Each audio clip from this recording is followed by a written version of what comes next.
welcome to Films from the Phantom Zone. Failed and forgotten comic book movies. My name is Arnaldo, and next to me is... Birdo. That's right, that's Birdo. Real quick recap on the rules. 3 rules to decide what movies we watch. Rule number 1, must be a comic book superhero film. It's a bit of a Venn diagram thing, so no non-superhero comic book films, and no non-comic book superhero films, and no TV shows or comics. Number 2, must be a failed franchise. Failed meaning it's out of business. So if it stopped making the movies, it's failed. Rule number 3, if a film ends on its own terms without setting up a failed sequel, it passes. So the Dark Knight trilogy set out to do 3 movies. They made 3 movies. No one tried to make any more. They're fine. Sounds good to you? Oh, yeah. All right, Berto, what movie are we watching today? Ghost Rider, Spirit of Vengeance. This is Ghost Rider 2. Ghost Rider, the second one. Ghost Rider, we're sorry about the last one. It's kind of a mulligan. It's basically a remake. I'm very surprised it got away with doing this in the first place, but yeah, here we are. Another thing we're doing is we're staying in order, so if we start with one movie in a franchise, then we're going to do every movie in that franchise until we give up and die, right? Yeah. Only reason we had to watch this is because we watched Ghost Rider 1 last week.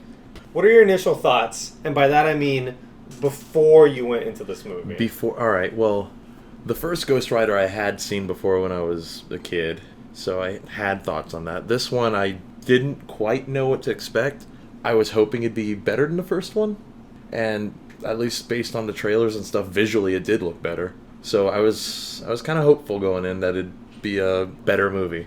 Did you see this one in theaters? I did not. This one I had not seen before. Okay. Same. I didn't see this for a couple reasons. Number 1, I didn't see the first Ghost Rider. Number 2, yeah, it didn't look good. But I was very excited just now to watch this because this movie always fascinated me in its marketing and its buzz back in by the way, this movie came out in 2012. But 2012. It had maybe 11. It had a showing in 2011. Yeah, that's why it's confusing. It had a showing in 2011. Okay. And are your notes handwritten? Yeah. You just write with your finger? I have a little pen on my phone, a little stylus. Wait, and you were using that the whole time? Yeah. Oh, God, I didn't notice that. It's pretty cool, huh? That's not bad. What was I saying? Can you remind me? It had a showing in 2011. It did. That's why it says 2011 sometimes, and it didn't come out to theaters until 2012. Okay. So, number 1, I had probably better things to do. Like, we were right before Avengers came out. So, looking forward to Avengers. Had no time to watch Ghost Rider Spirit of Vengeance. Yeah, who was paying attention to a sequel to... This isn't even a sequel, but who was paying attention to a Ghost Rider movie? Well, that's why it fascinated me, because it looked like a mulligan, being like a redo. Mm-hmm. And you don't get very many of those where they say, we're not rebooting the franchise with a completely different version of the character. We're just going to try it all over again. Same cast. You know what I mean? Well, same cast being Nic Cage. Just Nic Cage, yeah. And we'll get to that. But also, when I saw the first trailer, I thought, this looks much better than the last one. And I was fascinated at that concept that you could just try it over again, redesign the character top down, right, and just throw it back out into theaters without it being an actual sequel. And I want to show this to you because I want this to be fresh in your mind, but I pulled up a picture of Ghost Rider 2007. Okay. So it's in your mind. And the new one. The new one looks a lot better. The redesign is a huge improvement. The skull looks like it's burning. His jacket looks like it's burning. The flame effects are much more realistic. There are scenes in this first one that look like... I mean, this movie looks like it was made in the 90s, but it was made in 2007. There's almost no excuse for it to have looked that bad, the first one. It looked like somebody just, put an image over it, almost. Yeah, it looks very... I mean, it looks like a couple high schoolers did this, in the school library. You know what I mean? Yeah, it actually does. Like on Microsoft PowerPoint. I've linked both these pictures in the description, so click on it and see for yourself. So I was super excited, or at least I was super fascinated by the idea that the character just is getting completely remade. However, I wasn't excited enough to see the movie. I wasn't that fascinated. It was one of those things where I'm just like, I just only want to look at pictures online and be like, damn, that's super interesting, see a clip on YouTube, that kind of thing. But I'm not going to pay money, go to the theater. The timing wasn't great for it either. So I think this is a part of our podcast where we watch the trailer. All right. I think that should be a thing we do. We did, actually. I forget what the movie was called. Yep. You typed Ghost Rider 2. Okay, wait. Where's trailer? All right, what'd you think of that? The trailer wasn't horrible. I think it was pretty good. Yeah. I'm not going to lie. It did a good job of, like, trying to get someone interested in the movie. I think it represented the movie poorly because it was a pretty exciting The trailer made it look exciting. Yeah, I think you didn't see... We're going to get into what makes this movie bad. By the way, we both think it's bad. Yeah. But they did a good job of cutting around that and just presenting you actually the best parts of the movie. Which is something that, trailers tend to do in general anyway, but this was literally, like, the only good parts of the movie were in this trailer. You would hope what trailers are supposed to do is get you excited without showing you the best parts. Right. I mean, I take everything back. Trailers are meant to sell tickets. That's it. So if you show the best parts and it sells tickets, then you that's did your what it's job. for. Yeah. So the trailers are also made by marketing. They're not made by, like, the people that made the movie. I mean, that trailer started a little PowerPointy at the beginning. Yeah. Like the text showing up on screen. The text and the flame effects behind. And then it ends with different texts and different backgrounds, which makes you think, why didn't you just use that in the first place? But I think overall, if I saw the first movie in 2007 and I didn't like it, and I saw this trailer, I would have been like, you know what? Like, I might go see this. Your interest would be piqued. Yeah. I probably saw this trailer and thought that, but still not interested enough to want to go see it. Also, I'm that kind of person that is OCD enough to not see any sequel without seeing the first one, even if they're unrelated. I'm kind of the same way, actually. I haven't seen Fury Road because I've only seen one Mad Max movie, and everyone says you don't have to see them. Which is true. But that's just the kind of person I am. So I have 2 more movies to see before I can see Mad Max Fury Road. You need to watch Beyond Thunderdome. That's the third one. I thought it was just Thunderdome. It's one of the sequels. All right, so let's get into the plot of this movie. Yeah, can we remember the plot? Yeah, we'll get there. Hold on. Okay, in Romania, an alcoholic French monk named Moreau warns a monastery about an impending attack. The movie opens up. There is a secret society of priests. And I'm going to say that a lot because it's that ridiculous. Something I felt about this movie is that they are stealing great things about other movies. And they're putting it in this movie. Yeah. And we'll get to it. But this is like Da Vinci Code. Kind of, yeah. Right, where, again, secret society of priests. Think how stupid that is. Have you seen Jumper? I saw it once. We should find out if Jumper is based on a comic book because then it counts. Doubt it, but okay, we can find out. I feel that like might actually be like an original thing. I feel like there's a 50-50 chance that it's based on a unpopular graphic novel or something. I'll watch anything with Hayden Christensen at least once, though. So I saw Jumper in theaters. I thought it was horrible, but the premise is interesting enough. It's a teleporter. Right. He can go anywhere that he can visualize. So he has pictures. And he lives like his whole adolescence jumping everywhere. Halfway through the movie, the villain's introduced, and it's a secret society of anti-jumpers. And then he meets another jumper. Oh, by the way, you're a jumper, but there's also a secret society of anti-jumpers, and their life mission is to kill you. I feel like it's one of those situations, and that was like a popular thing in movies back then. Secret societies of villains. Secret societies of villains that have one very specific purpose that's really niche. So this secret society of priests, by the way, knows about the Ghost Rider because this character Moreau is played by Idris Elba. Before anyone who knew who Idris Elba was, unless might have been in The Office before this. He was in it for half a season or something, right? Or a couple it was a few episodes. He was a recurring guest star. I remember that, but I didn't watch Luther, and I didn't watch. It's about crime. The Wire. That's it. He's in that. I haven't seen it, but anyway, they're under attack, and he's like, "Oh, something, something, the boy, the prophecy, something, something, the writer," and I'm sick of prophecies. First of all, they're always jamming prophecies into things because they think it's more interesting. And then they're under attack. There's a boy. You know nothing. You don't know who's shooting at who. Yeah, you just... All of a sudden, there's just a car chase. The movie starts off with action, basically. Kind of a generic car chase action scene. Idris Elba is this badass gunslinging priest. Yeah. But they all are, apparently. Even though he's wearing, cool clothes, and the other ones they're all wearing, priest robes. He looks like the gunslinger from The Dark Tower. That was also a movie he was in recently. I mean, he played the gunslinger, yeah. Exactly.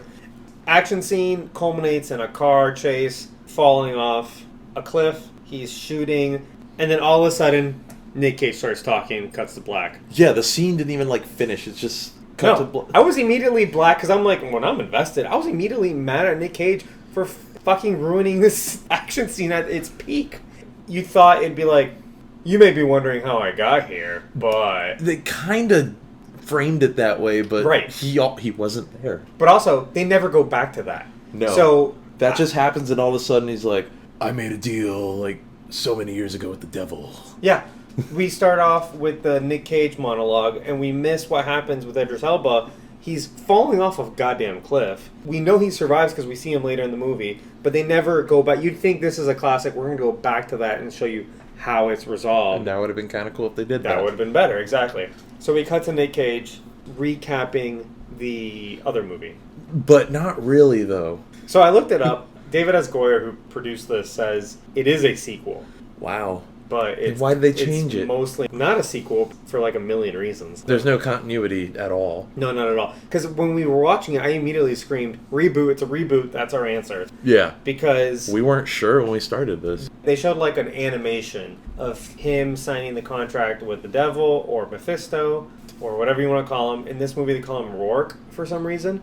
I looked that up. There are no Rourkes in the Marvel Universe. Did he just change his name and hop in a different body? Maybe, but that's not explained either. They just call him Rourke, and everyone knows he's Rourke. So there's already a continuity even like issue regular ass people know him as Rourke. And then when he signs the contract, it looks nothing like in the last movie, which at first I was like, oh, it's just a retelling. Not necessarily means it's a reboot. But they say it's a direct sequel. It takes place 8 years later.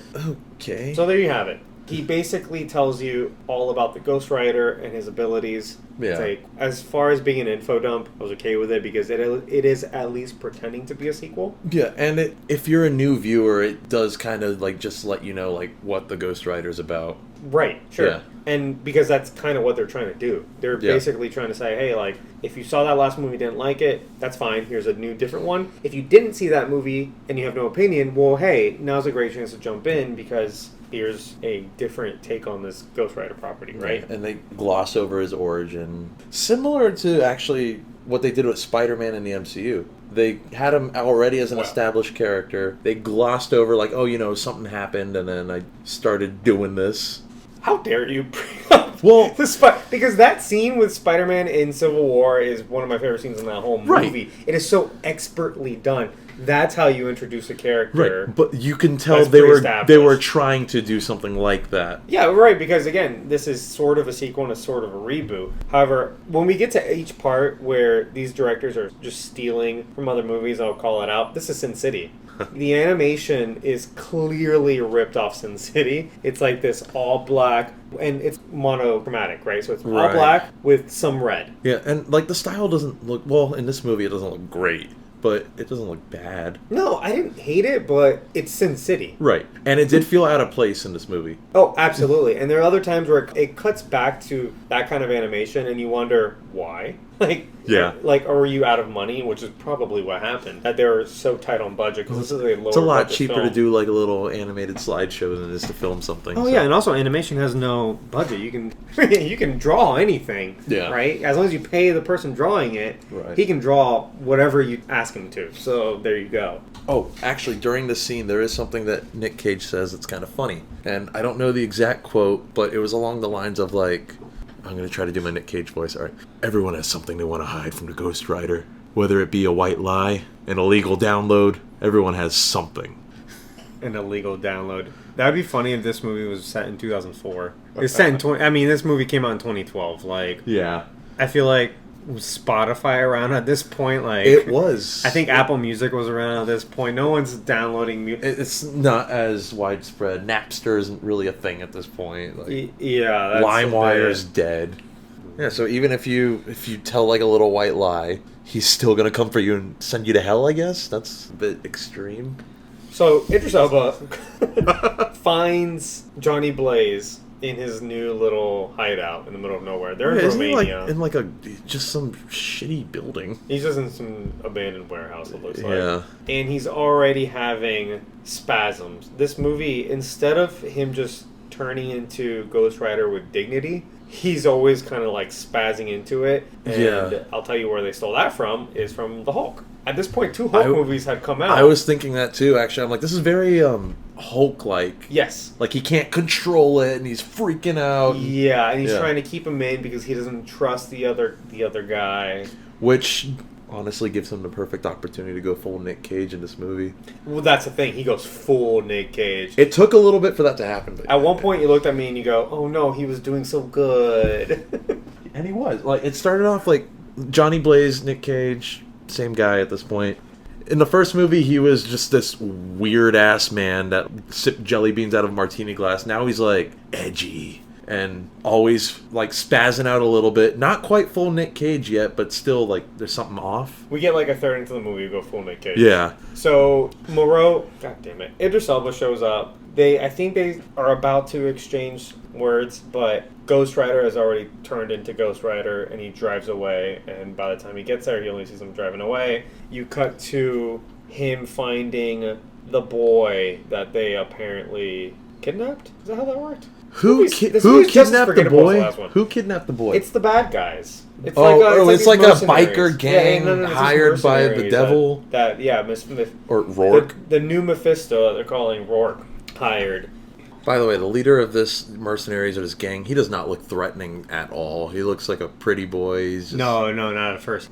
Nadia? There, thank you. Nadia and Danny's pursuers force him off the road and bring him to their leader, Nadia's former boyfriend, Ray Kerrigan. That's right. Kerrigan's about to execute Nadia. A Ghost Rider appears, killing several of Kerrigan's men. Nadia distracts the Ghost Rider, who is shot with grenades. So, first fight is at nighttime. Honestly, the action in this movie, they at least tried. Yeah, it's not bad. The first fight scene is already more action than the entire first movie had. Right, exactly. I feel like what they did here is that they said, let's take all the complaints from the first movie and just fix specifically those complaints. Even though overall this movie's probably worse than the first one, they did fix those complaints. They just traded off and did everything else worse. While the action was good, they did a lot of like the shaky cam thing. A lot of shaky cam in the beginning, especially. Shaky cam and like fast cuts. Yeah. When did Cloverfield come out? I want to say like 2007 or 6, but it could be before that. Cloverfield inspired so much shaky cam, it's not even funny. And I think this is one of those incidents where they're like, all right, shaky cam, let's go. Which sucks because edgy. Cloverfield was like a found footage type movie. It wasn't like it's in the shaky story, cam for the sake of it. Exactly. Again, I really like the action a lot of this movie. If you recall, in the last film, there is not an ounce of action. There's no fight choreography at all. They looked at each other and someone died. Yeah, Ghost Rider mostly just touches his villain to death. He hits them one time with a chain and they die. It's basically all he does. He fired a shotgun like once. That's what happened. So anyway, he wakes up in the hospital, right? Yeah. This is where he starts going full Nic Cage because he wakes up at the hospital and he's like, list off drugs. He's like, give me drugs. Like every painkiller you can think of, he lists off. He's like, where is it? I know you have it. Give it to me. And then the nurse is like, no. No. And so he just stands up and steals pills. And there's all the medicine he would ever want. It's just sitting there waiting to be taken. So he just takes it and fucking leaves the hospital. That's it. That's when he runs into Nadia. I have written here, he immediately hurts the person he set out to save. Oh yeah, so there's like a little bit of like a fight scene going on. The movie's basically like an escort mission from a video game paired with like a bad road trip movie. Yeah. Oh no, for sure. It's a bad road trip movie because they do even do a pit stop in a local restaurant. Yeah. So like they're being chased. There's a fight ensues, and then all of a sudden, Ghost Rider like grabs this woman Nadia and starts like, was he gonna do the penance stare on her, or was he just choking her? The little boy is like, stop, and then he stops. I guess he might use some powers to make him stop. He did. He like touched him and made his skull disappear. Oh, yeah. So, Nadia's little boy, Danny, seems to have special powers, or seems to be special for some reason. At one point, the bad guy that we just met, Huberto called him a pretty boy, said it's not his kid because he had a previous affair with Nadia. It's implied that he's special in some way. As she lay dying, she made a deal with Rourke, her life in exchange for him impregnating her with Danny, making their son a direct vessel for Rourke, potentially giving him limitless power in the mortal world. So, if you know about Ghost Rider, we mentioned this last week, that's Danny Ketch. Basically the next Ghost Rider. It's sad how they portrayed him in this movie. Just a shitty, like, demon boy. They kind of make him seem like the Antichrist. Well, yeah. So now the three of them are on the road together, right? And they stop at that diner, don't they? And we get this really awkward exchange between Johnny and Danny. There is a little bit of like, hey kid, like, I'm not your dad, but like, I'm here like, for you. He sees a dad and his son, and the dad like kind of ruffles his son's hair, so he sits down in front of this kid that he just met like last night and tries to do the same thing, and the kid's like, what are you doing? And Nic Cage's response was, there was a bee on your head, and I was trying to get it off of you.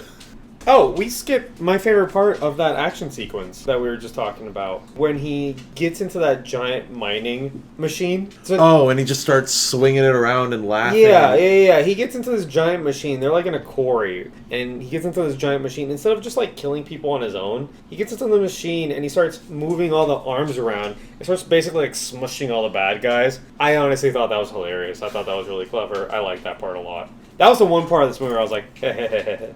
Well, that's what Nic Cage did, too. So then, later they go to the restaurant. Basically, Moreau, Idris Elba, he brings them to their hideaway that looks like a giant anthill. Oh, yeah, he takes them to the secret priest. the secret society of priests hideout. Location, yeah. Yeah, this is so fucking stupid. But anyway, this place looks like an ant farm. Kind of does. It's just like white rocks with holes cut into them and tunnels and shit. Yeah. Where they found this, all this was filmed in Eastern Germany for cheap. Just temples that they had just found and whatever. Like deserted temples, I'm assuming. So he takes them there, and basically Moreau, Idris Elba, is telling him in exchange for Danny and keeping him safe, he will take away the curse that he's been living with, right?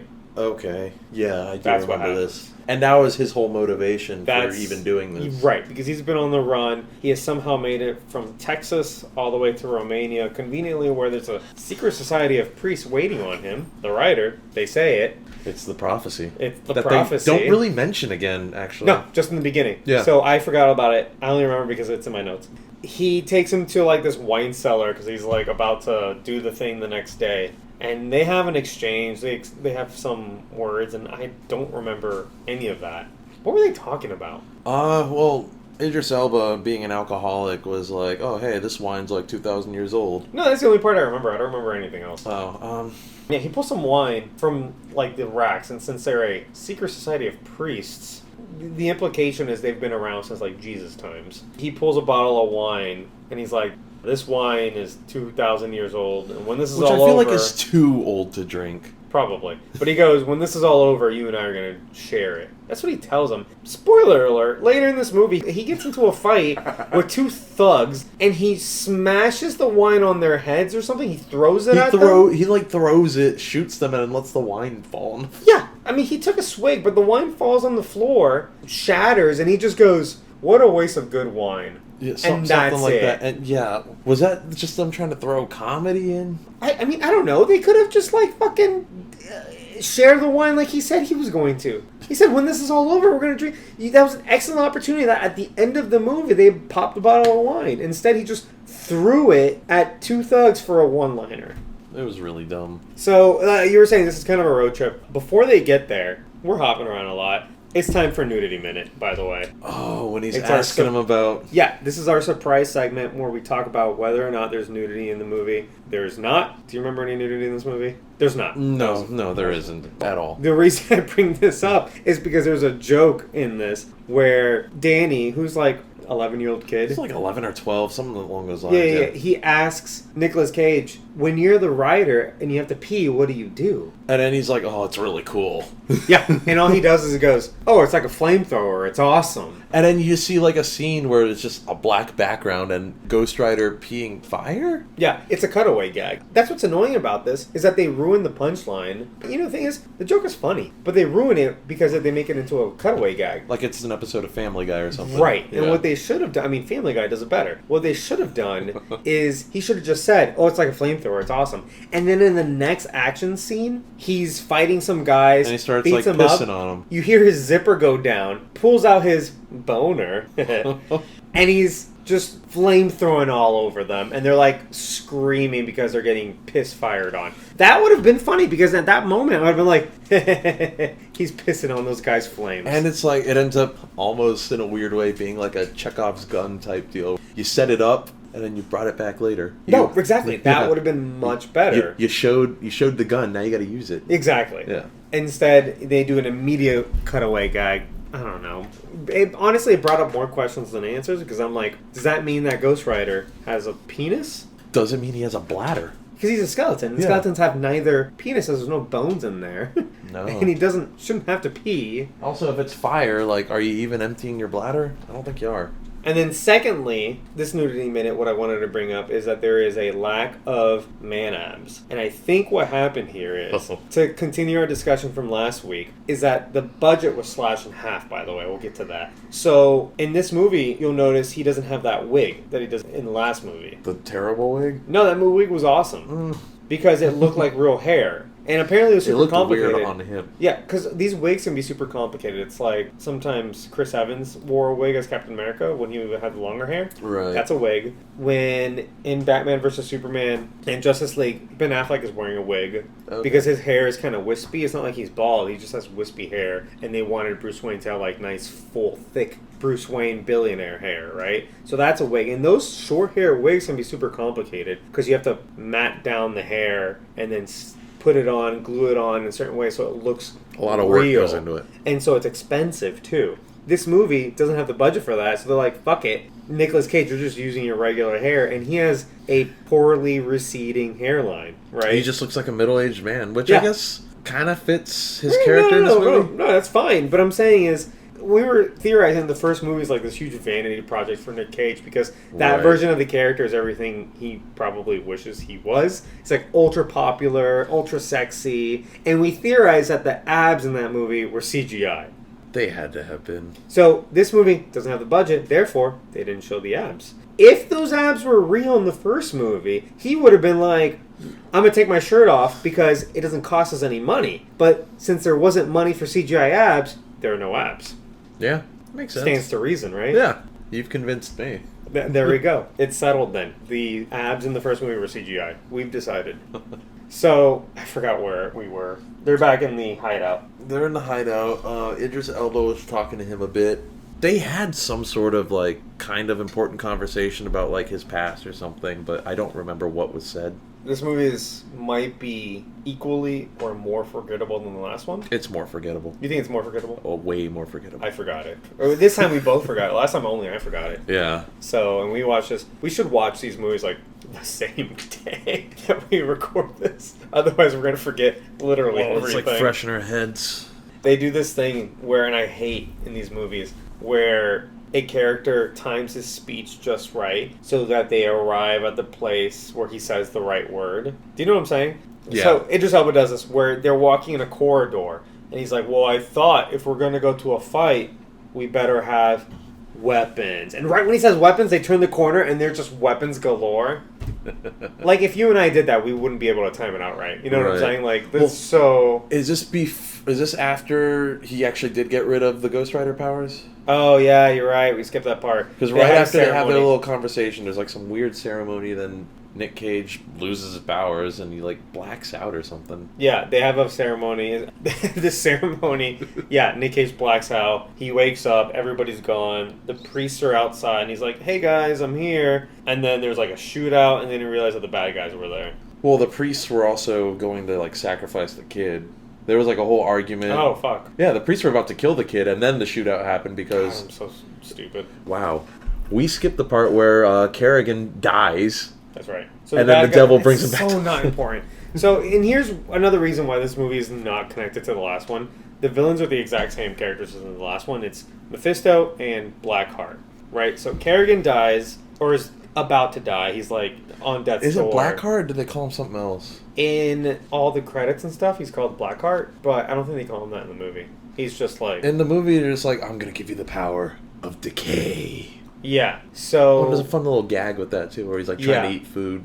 Turns Kerrigan into Blackheart, and this design of Blackheart is at least more accurate to the comic. He looks like a demon, not some just Twilight vampire wannabe.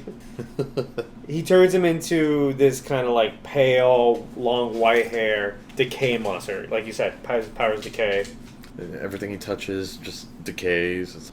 Right. So, yeah, like you're saying, he's driving a truck, he's trying to eat things, but every time he picks something up, it just like immediately rots. And then he picks up a Twinkie, and then it doesn't rot, and then he's able to eat And that. he's like, huh, That wasn't a bad gag. I like No, that. it felt very like a product of its time. Sure. If that makes sense. But I mean, like, if you put that in a Marvel movie, I can see that passing, as a gag. Yeah, it was one of the better gags in this movie. Yeah, it would play better in a better movie, Which is a shame that we forgot to mention it earlier. Right. Jumping back to when the priests try to kill Danny because they know he's the devil's offspring or whatever. Yeah. They're gonna kill him. The priests all get murdered by Blackheart. I feel like his name's not Blackheart, though. Look at the credits. Swear to God, it's Blackheart. Again, same exact But if villain. we get shit for this from our one fan... No, listen, it is Blackheart. So Blackheart decays them all, but for some reason leaves without killing any of our main characters. Yeah, he kills all the priests. He kind of, like, dusts them. Like, he just touches them and they just start to... Like, decay. Yeah. Then Ghost Rider shows up and he's like, what the hell's going on? I think... But again, why doesn't Blackheart just fight him then? I'm trying to 'Cause the remember if they movie were would be even over, there. that's why. Didn't they get, like, knocked out by the priests? Something happened. They were detained or knocked out or something, and then the priests were about to sacrifice the kid. Oh, no, because Blackheart was just there to get Danny. Yeah. That was his job. And he did. before. And he got Danny, and then they're like, oh, let's go after him. And that's where we get to, if we're going to head into a fight, we need weapons. Yeah. Okay, all right. So sorry, everyone. And they're in this room. The room is ginormous, and it's covered head to toe with weapons. So you know where they stole that from? The Matrix. Yeah. Where in the Matrix, they're like, oh, let's plug this in, and then racks and racks and racks of weapons show up. But it made sense in that movie, because in that movie, they're in a computer. Right. Here they're at a monastery. Yeah, in an anthill, and they have weapons. By the way, why don't you just put it up on a rack? Just use racks for your guns. Everyone knows what a gun rack is. This was basically like, imagine like an Apple store where you go in and there's iPhones evenly spaced out on all the tables. It was like that, but with guns. Yeah, and it was like, dumb. This is a very It was poor literally use just of for like space. show. Yeah, exactly. And they had pillars. Do you remember the pillars? And they had like guns on the pillars. Yeah. So someone had to go install like hooks evenly spaced up into the air so they could put handguns up in there. Just do that thing like in Bond movies where they open up a cabinet and it's like a wall full of guns. You know That what I'm would talking be cooler, about? yeah. That would have been fine. We wouldn't have second guessed that. But why do just a sprawling big room? And they only use like 2 guns. Yeah. So they stock up on guns. They go to fight. Then there's a highway chase scene. Highway chase scene is not bad. It's not bad. Some of That's the- the scene that's shown a lot in the trailer, Yeah, too. that's basically what we see in the trailer. It's the I like, climax, essentially. yeah, it's the Act 3 turn. I like that it was shot in the broad daylight because Ghost Rider looks really good up against the daylight. Like we said, the character had been redesigned and there's a lot of smoke coming off his flames. So between the dark smoke, the bright fire, and the blue sky, I really liked how that looked. That was probably some of the best stuff in this movie, and that's Yeah. saying something. Yeah.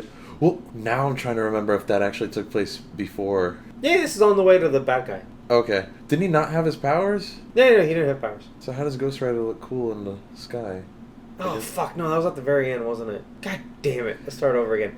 He's just Nic Cage. Yippee. Yeah. And then he's with the girl and Idris Elba, and they go to some temple where Rourke is there with Danny that they've captured, and now they have to go beat him somehow. Yeah. Right? Like, there's a ritual happening. He's... Both Danny and Rourke are, like, doing weird shit. It almost looks like he's, like... Is there a transfer of power, or is he trying to put himself into Danny's body? So at the very least, they explain why he sucks and he has no powers is because he doesn't have like a form or He's something. in, like, a shitty old man body.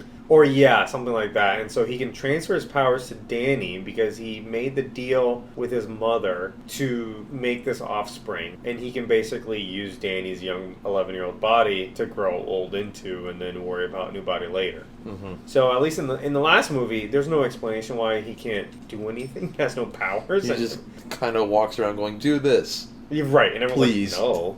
And in this one, they at least explain that, so I did appreciate that, at the very least. They tried to explain. It was Right. It was an okay explanation, actually. They walk in, well, they shoot their way in. Idris Elba's throwing 2,000-year-old wine at people, and they stop it somehow, right? Idris Elba, like, sacrifices himself. Wait, he dies in this? Yeah, He died? he died. I did not know You don't this. remember that? I remember this movie. We just watched it. He was getting, like... He got rotted away by, Blackheart. Yeah. Fuck. Okay, well. There's some fighting. For like the last battle, it's kind of like a fight. So Nic Cage is getting beat up. He's about to Nic Cage is getting beat up because he can't turn into Ghost Rider. Right. And then he says something to Danny. He's like, well, doesn't Danny already taken Rourke at this point? Danny has Rourke's power at this point. Oh. And Does Rourke die in this? I don't remember if he dies. Fuck Wow, this how do we movie. not remember if the villain dies? Anyway. Yeah, what happened to him? Nic Cage is like dying basically, and then Danny walks up to him, and he's like, "Oh, I'm sorry, Danny. I never should have given up the power. You were right." And then Danny looks at Rourke, and he's like, "So I have the same powers as you, right?" And then Rourke's like, "Yeah." And so Danny like grabs Nic Cage's head, and then Rourke goes like, "No!" And then Danny starts breathing fire on Nic Cage, so he gave him his rider powers back because he has the power to do so. Well, right, and then Johnny, they kind of did a wink and a nod at each other, so they'd be on the same page. Yeah. So that was kind of fun, where he kind of breathes his power back into his mouth. That happens, he turns into Ghost Rider, starts killing motherfuckers, and then Kerrigan gets away, I think. Right, and then they go on a chase sequence. And then they're on the highway, I believe. So it says here, by the way, Johnny becomes more powerful and is now able to stay in Ghost Rider form in broad daylight. So yeah, I did. Like at Did first, you I thought it was wonder about that? weird that he was able to be the Ghost Rider during the day because it was always just like you have to be in the shadows. in the shadows and at night around evil is what they kept on saying. Yeah. So I didn't think too much about it because I'm like, well, this movie sucks. So if they break the rules, I don't care.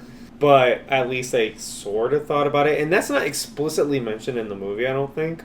No. I just read that on Wikipedia, so I don't know if someone just is like justifying it for them on Wikipedia. And then they fight on the highway. It's kind of like a Mad Max-esque. No. That's the part that I said was really cool. Yeah, that part is kind of cool. They end up like just crashing Rourke's vehicle, and then they kill There's him. a lot of good chasing and the chain and all that stuff. Another great time to use the Pete joke, I think. I wanted to see him do that on bad guys instead of just in a cutaway guy. Yeah. So the highway scene is probably the highlight of the movie. Oh, for sure. Eventually, Ghost Rider catches up to Kerrigan's car. They end up in the middle of like this just nothing desert, and that's when he kills him. Yeah. Saves the day. And then somehow brings Danny back to life or something. I guess in the crash, Danny, like, quote-unquote, died. So Nic Cage gets, like, the blue flame from his inner demon and uses it to bring Danny back to life, which is kind of a callback to the character of Danny Ketch. In the comics, as a Ghost Rider, and he's got a blue flame on his skull. Instead of, It does differentiate him. Right. Right after that, like, the movie just kind of ends. Like, I wonder... You get a Nic Cage narration that says, "I'm the Ghost Rider." Yeah. And it ends. I wonder what was the plan there by casting this like 12-year-old boy and being like, all right, he's the future of this franchise. I don't know if that's what they were trying to do, though. That's We'll never know. No. We'll literally never know because obviously they didn't make any more of Yeah, this. the rights reverted back to Disney Marvel. and Marvel Studios, so Yeah, they used it for... Agents of S.H.I.E.L.D. Yep. To a much better degree, I feel. All right, so let's get into the analysis of this. The last movie, like we said, had a budget of $110 million, and they made like $220. So Right. they probably barely made a profit once you consider... Marketing and all that. This is a Sony production, but it's a Marvel property. So how that works is in order to keep making these movies, they have to keep making them. It's in the Right. contract that, in some contract, it's like a 7-year clause, where if you don't do anything with 7 years, the rights will revert back to the owners, Marvel. Which is why we got a really shitty Fantastic Four movie somewhat recently. Yeah. Because Fan Four Stick. Fan Four Stick, yeah. Well, we got to watch Fan Four Stick at one point. Otherwise, the rights would have reverted back to Marvel. Especially true at this time because Marvel is now actually making their own movies. I don't know if you know this, and the MCU started when Marvel decided to not lease out their properties to movie studios and make their own movie studio. From what I instead. understand is Marvel was in like a really bad place financially in like the 90s. Oh, they've been bankrupt like several times. Yeah, so they leased out like their characters to like, Sony and Fox to make movies, and that's where we started getting... We got Blade, we got Spider-Man, we got X-Men.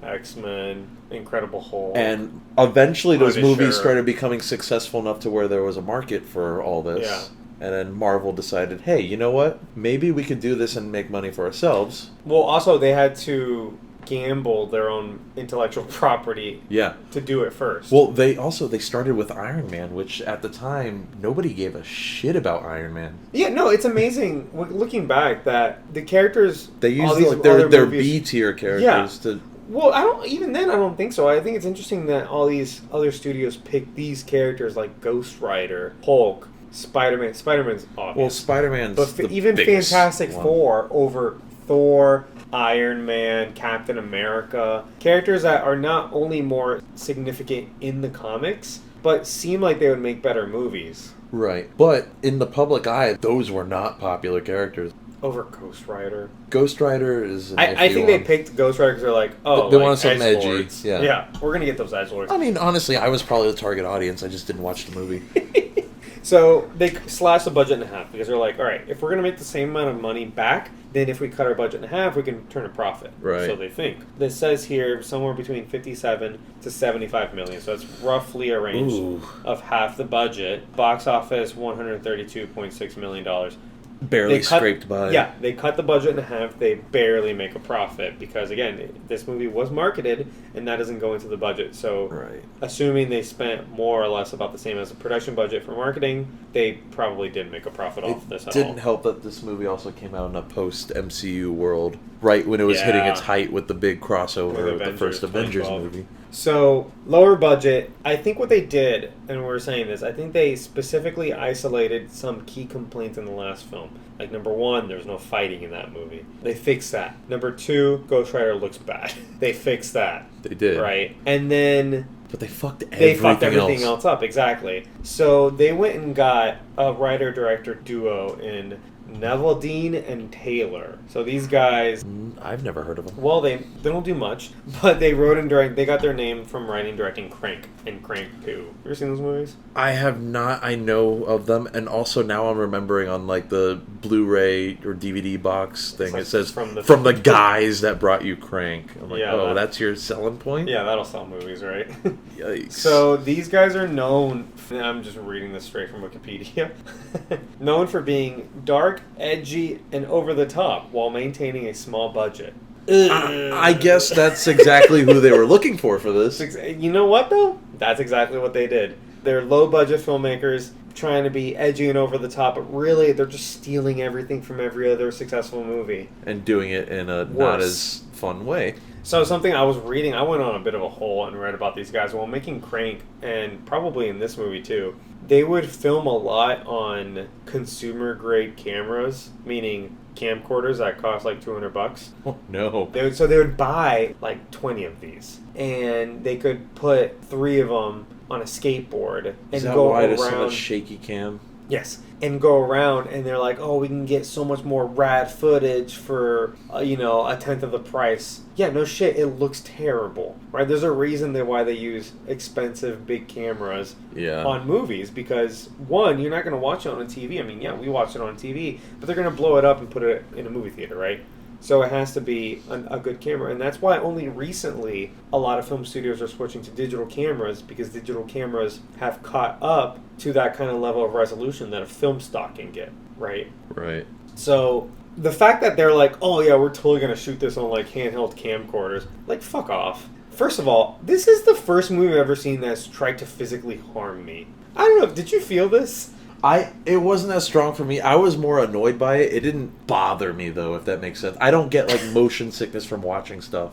I mean, I didn't think I did either, but at one point we literally paused this and I had to, like, rub my temples and my eyeballs for a little bit. You were getting a headache? Yeah. So what they do is that this whole movie is they're using these cheap cameras. They're using wide-angle, like, fisheye lens, like, ultra-wide-angle lenses. They did that a lot, actually. Like, I remember I wrote down 40 minutes into the movie before I see a regular lens.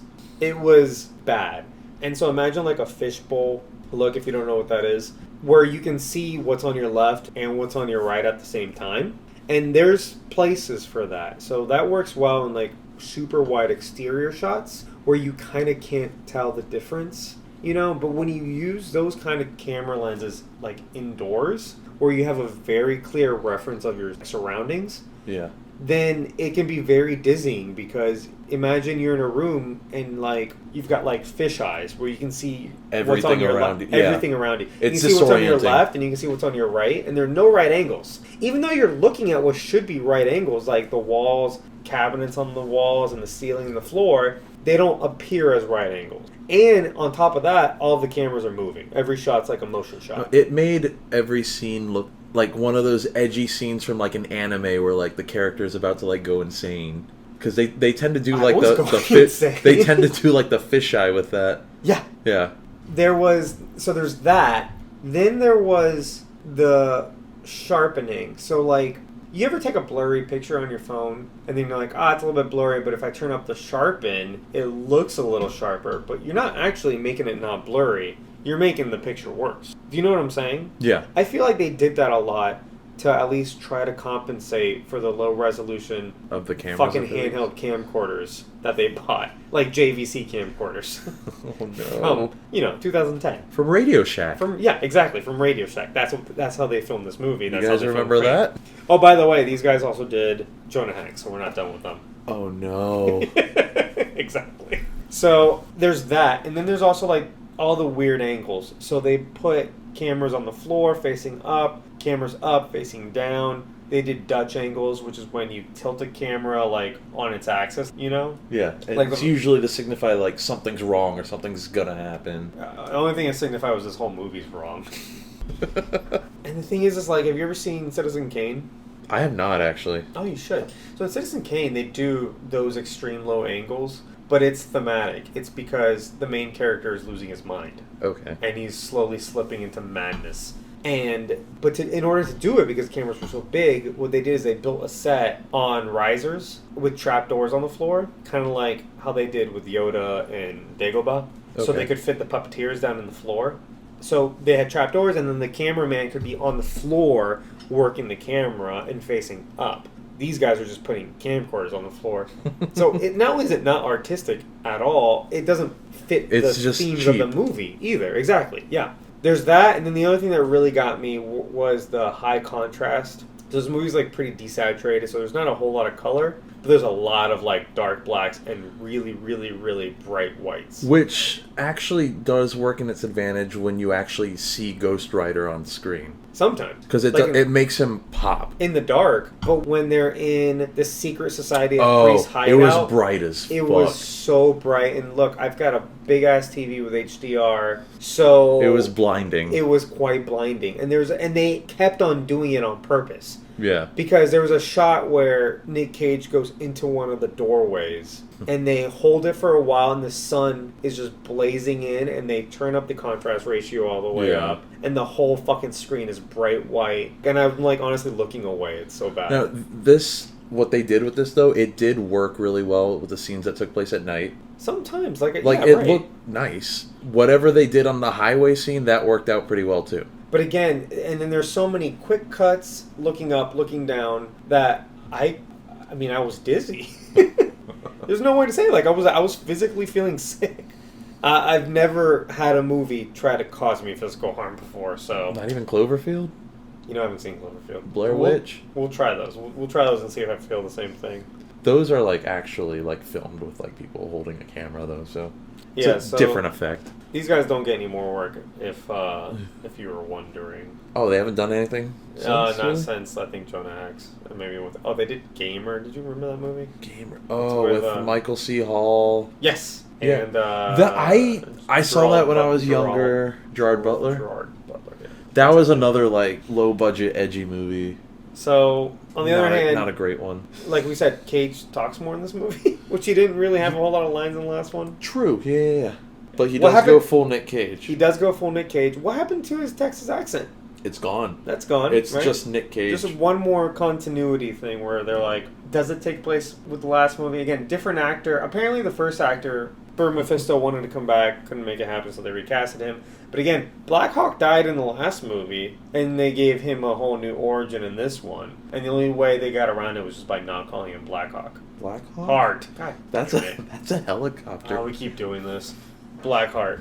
So, at the very least, because they were doing the Hulk thing with him, where he's like about to Hulk out, and I kind of like that part. I'm gonna be honest. The first time he went full Nic Cage, because right before he went full. When he was like, "Oh, he's knocking at the door! He's knocking at the door!" And he starts just maniacally laughing again. Yeah, he did a lot of that. Well, he always does the laughing before. Even in the first movie, he did that. He did do that. No, you're right. Yeah. But again, you're reworking the character. You're a second chance. I will say it does kind of like suit him That doesn't mean I liked it. Like I said before, he probably thinks he's like acting his ass off, but really he's just kind of laughing a little bit. He's just kind of being himself. But no, I'm saying I like the effect where like his eyes start turning into like the skull, the big black skulls, and they're like they keep on like going back and forth. It looked kind of goofy, but right, and I think that was the intent. But I like that. I thought it was funny. It was a lot better than whatever they did in the first movie, where they like superimposed an image over him, like while he was looking at his reflection. No, yeah, it was much better than that. Yeah, you're right. So again, this movie does improve in some things.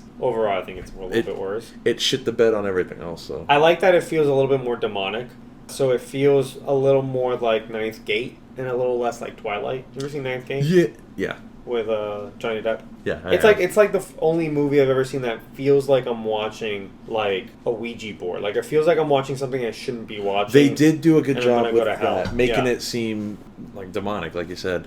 I do want to go back to one thing though, and this I don't know if they were trying to set something up with this. I noticed at the beginning of the film we had a logo that said Marvel Knights. Did it really? Yeah. Was that something were they trying to do like a little their own thing with that? Were there any other movies that were in the comics? Marvel Knights is like Marvel Knights is like the more like mature, right? And the theory was maybe at one point we'll get a Marvel Knights line of movies where it's like rated R Marvel movie. You think that's what they were trying to do with this one? I didn't even see the logo, so no idea. Also, this wasn't rated R, was it? I don't think it was. I think they say the F word once, but you can do that in a PG-13 they do. movie. No, you're right. They do say fucking at one point. Yeah, like the devil looks at him and is like, "You, worst fucking deal I ever made." I'm curious about that Marvel Knights logo that I saw now. If there were more movies that had that, maybe the Punisher movies.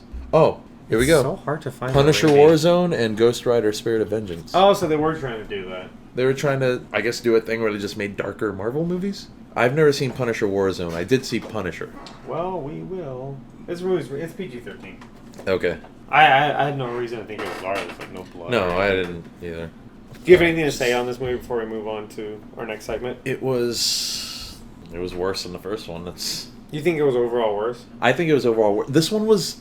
It did something that no movie should ever do, and it was that despite all the action going on, it felt boring. At the end of the day, it felt like nothing happened. Yeah, I think I agree. I think this one has no rewatchability, whereas the first one, I would rewatch the first one. And it was bad, but I think, it's funny, after watching this, I'm like, no, I can go to the first one. It's almost like jovial a little bit, and it's like one of those movies that... It could be a guilty pleasure movie, yeah, the first one could be. This one is just painful.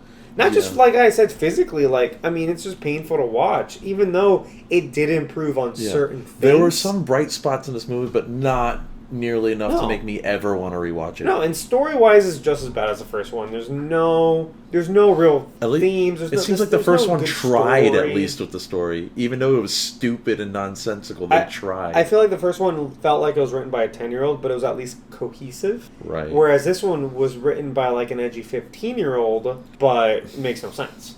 Yeah. Would you agree with that assessment? I'd agree with that. Okay, cool. Like I say, aesthetically, this one I did like better. Almost yeah. Almost everything else, the first one. In still images. Again, this is one where it looks better in still images. In motion, true. I'm like, please turn it off. Yeah. But, I mean, if you, like a poster test, if you're going to get a Ghost Rider poster, you get this one, you know? Then you're kind of representing this movie, though. No, I'm saying if you're an edgy, like, college freshman in your dorm, and you want to have a picture of Ghost Rider. Yeah. You get one from this movie when he's in the desert and there's a bunch of smoke on him. It's good. It looks badass. Good. It looks badass and edgy. All right, let's move on to our next segment. Keep or cancel. So this is a segment where we talk about actors in the movie and decide whether we're going to keep them or we're going to cancel them. Again, it's kind of the same actor, right? Nic Cage. We're going to talk about Nic Cage a little bit more. So this funny phenomenon I noticed about Nic Cage watching this movie. By the way, before we move on, I'm going to show you this great picture of him from this year. From this year? Yeah. So most Nic Cage thing ever, wearing this pink jacket. With the Superman logo on it. Okay, that's very Nic Cage. So Nic Cage is sporting this pink jacket. I've linked it in the description. Please look at it if you do nothing else. It's got on the back a patch of Superman, angel wings, a French poodle. On the sides it's got patches of a gun, just some other shit. He just looks He's got his collar popped. He's wearing a mask, so that's how I know it's from this year. He looks like a high school kind of goth chic girl. Yeah. Would you agree with that? I do. How expensive do you think that jacket was? Well, the thing is, I think he's financially getting better. I saw that he has a net worth of some millions of dollars, like 25, which is, for an actor of his caliber, nothing. His reputation is absolutely nothing. But it's also nothing to sneeze at. Like No. I'm saying, like, I think, here's what he's done. I went on his IMDb, right? He has starred in like 5 movies a year in the last decade. This man works. He should have more money. He is signing... No, because they're all low-budget movies. But he's doing a lot of them. So, I mean, they probably take him about 2 to 3 weeks to film. And he goes on to the next one, right? He's just got to do that National Treasure and get that Disney check. Oh, my God. So, here's the thing, though, I realized. Nicolas Cage has turned into the anti-Midas, right? Everything he touches goes to shit. And what's funny, he hasn't been in a starring role, big-budget movie since The Sorcerer's Apprentice. Oh, and that one didn't do well. I think 2010, right? Yeah. And it was that was a Disney movie. Wait, no. I think it was right after this. Okay. That was the last right before this. Big budget, yeah, because this is a small. This budget was not movie. a big Like budget 50 movie. to 70 million. It was marketed like a big budget movie, but it was not a big budget movie. So ever since that film, and that movie made money again. Disney, Jerry Bruckheimer, people that know how to not lose money. But after that, and I didn't see Sorcerer's Apprentice. It's not horrible. Okay, cool. Every movie he starred in loses money, right? And he's only basically done small budget movies. He hasn't done a big budget movie since Sorcerer's Apprentice. That was 10 years ago. Right. But I made a list here. We're gonna run through a couple of them, and I'm gonna tell you the budget and I'll let you guess the box office gain, right? Oh, okay. All right. Okay, Drive Angry. You remember that one? Oh, remember the previews? It's with him and Amber Heard. Yeah. And they're just driving angry the whole time. $50 million budget. How much do you think it made? Is marketing included in that budget? No. All right, I'm gonna say like 60 million. 41. So lost some money. A couple years later, he made a movie called Stolen. Don't know what it's about. $35 million budget. How much do you think it made? 22. 18. Holy shit. All right, after that, he made a movie called Joe. Super low budget. $4 million, right? How much do you think it made? I'm going to say under $1 million. 2.1 million, so it made half its money. Okay, after that, he made a movie called Outcast. $25 million budget. How much do you think it made? 16 million. $4.8 million. Oh, these are bad. That's a loss of a lot of money. I've never even heard of most of these movies. No, exactly. Oh, here's the thing. All of these movies, it's just a poster with Nicolas Cage looking at you in a different color. That's it. Oh. They're all the posters. I implore you to go on the IMDb and look at all these. And I'm only grabbing a couple of them, by the way. There's a ton. There's maybe about 20 movies in the last 10 years. No, probably more. Like I said, it was about 4 to 5 a year. Right. Where it's just small budget movies that think, how are we going to make it big? We need a name to attach to this. Who do we get? Fucking Nic Cage is signing on to anything. So Nic Cage is like, I'll give you me. And they're like, cool, we can put that on a poster. We can slap that on a poster and make some money. But no. These poor guys who are sticking, like, probably their life savings out to, like, get their start and make a movie, think they're going to make it with Nic Cage, and they don't.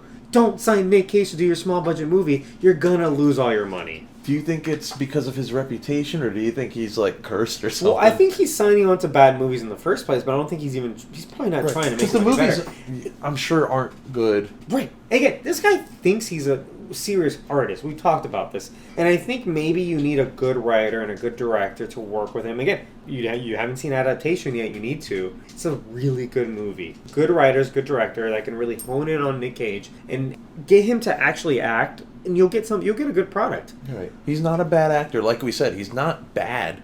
Okay, so after this, did a movie called The Runner, $4 million budget. How much do you think it made? $1 million. $20,000. Holy fucking shit. I'm not getting any of these. $20,000. All right, last one here. It was one of the more recent ones. USS Indianapolis Men of Courage. You might have heard of this one because this one was actually $40 million budget, so it was marketed a little bit. I remember the poster. I might have remembered the trailer. How much money do you think it made? $40 million budget. $40 million budget? I'm going to guess like $12 million. $2 million. Who watched? Did anyone watch it? I don't. Who knows? So you get why we don't see much of Nic Cage anymore, right? We'll see him every now and then. He played Superman finally. in, help me out here, He played Superman in something? Teen Titans Go to the Movies. I haven't seen that. It's alright. It's alright. All right. If you like the TV show, you like it. If not, He was in Into the Spider-Verse. He was into He was played in Spider-Verse. Spider-Man Noir. And he was good in that. I loved him in that. Oh, his voice worked perfectly. It for was that character. perfect with the character. He really sold it. Again, not a bad actor if has the right people behind him. Yeah. But seeing him. He was in Kick-Ass. I thought he was good in Kick-Ass. Yeah. But guys, cancel this man before it's too late. You're losing all your money. He's scamming off of you. He's scamming you into writing off his own coattails. That's what Nic Cage is up to nowadays. I think Nic Cage should just go like the Adam Sandler route, where like, hey, just get some of your friends together, just make some shitty movies. At least have a good time. At a super low budget, have a good time, and get a paycheck. But every now and then, just like Adam Sandler, you got to make a really good movie to prove you can do it. Right. You got to be in whatever Gems. What was that movie called? Uncut Gems. Was that a good Gems. movie? I don't know. I'd never seen it. I know it was like you got to be in a Punch Drunk big Love. budget movie. You ever seen that movie? Yeah. Phenomenal. Don't make a Hubie Halloween though. I'm just going to support what I said last week. Unless National Treasure 3 gets announced in the next 5 seconds, I'm canceling Nic Cage. I know I said last time I was going to keep him, but just if he isn't doing anything good, and it seems like he hasn't, clearly he's ruining people's lives. He's ruined the livelihoods of a lot of filmmakers. I guess cancel him, I'm canceling him. retire. National Treasure 3 and then retire. Yeah. Get that paycheck. Maybe a Disney Plus series. Oh, that'd be really good. As a series? Could be good, yeah. That'd be really Do good. like I a think. mystery of the week type thing. Yeah, Yeah. I think that'd be honestly. I think that, or yeah, like an overarching, Or even kinda- an overarching story. Yeah. So Idris Elba, keep him. He's amazing. He is. French accent was pretty. He bad, was though. probably the best part of this movie. There wasn't a lot of good in this movie, but yeah. What'd you think of his accent? It's okay. That was pretty bad. I feel like you could hear his Cockney accent come through. He's got a strong Cockney accent. I don't know, but he's a sweetheart. I'm keeping it. Idris Elba's great. Keep him. Yeah. All right, final 100%. thoughts on this movie. Go. It was ass. As we I said think before. that's what you said last week. This was worse ass. It's just stankier ass than Stanky last ass. one. No, it's just like visually they made it look pretty cool, but you fucked everything else up. Yeah. Like story almost non-existent. Like pacing all over the place. Make a memorable Ghost Rider movie. Yeah. It made me want to watch season 4 of Agents of S.H.I.E.L.D., where apparently there's a good Ghost Rider in that, in Robbie Reyes. That's what I've heard. I think so. Cool. I'm going to check it out. So, yeah, I think this movie is probably worse than the first one because it is less watchable. It's less rewatchable. Yeah, I don't want to watch this movie ever again. I never want to watch it. No, absolutely not. After this podcast, I'm not even going to think about this movie again, honestly. Yeah, we're just going to bury it. So don't watch it. Just take our word for it. This How about one's that? going back to the Phantom Zone. Back to the Phantom Zone. Oh, hey, I think that's what we're gonna do. We're gonna decide at the end whether it deserves to be out of the Phantom Zone and back into the public consciousness, or locked in the Phantom Zone forever to be forgotten. I like that. This one should definitely be locked up. We're locking this one up. Okay, well, let's go back real quick. Ghost Rider 1. In the public consciousness or in the Phantom Zone? Phantom Zone. That's Really? It's more. That one's gonna be more of a guilty pleasure movie. That's what I'm saying. It is a good. So you want? But I don't think the masses need to ever. But that really means think you're about gonna this movie. let it exist though. I'm gonna let the first one exist. But this one is. Well, how getting harsh locked are we gonna be with these? Like, I mean, is it just like nobody should ever watch this movie? Basically, if it's yeah, going yeah. to. All right. If it's in the Phantom Zone, it doesn't exist. I guess the first one can exist then. All right, we're leaving it out. This one's dunzo. Sweet. All right. So next week we've decided we're going to stay on this Nic Cage marathon, and we're going with Kick-Ass. Yeah. 2000 and oh shit, I don't know. I think it's Kick-Ass. 2010. Okay, yeah, we'll go with 2010. We'll figure it out. By Maybe the time we have 2009. I We'll figure it a out. little fuzzy on that. We're gonna go Kick-Ass. We also wanted a departure from. We're Yeah. after sprinkling good movies between all the bad And I movies. think Kick-Ass is actually a pretty good movie. I remember I saw it in theaters. I remember really liking it. I never saw it again, and I didn't see the sequel. You didn't see the sequel? Nope. So I'm excited to do that. Yeah. So if you want to watch Kick-Ass, it's probably streaming somewhere. I own it, so we're good. I own it too. Sweet. All right. Thank you guys very much. We'll see you next week. Bye. Bye.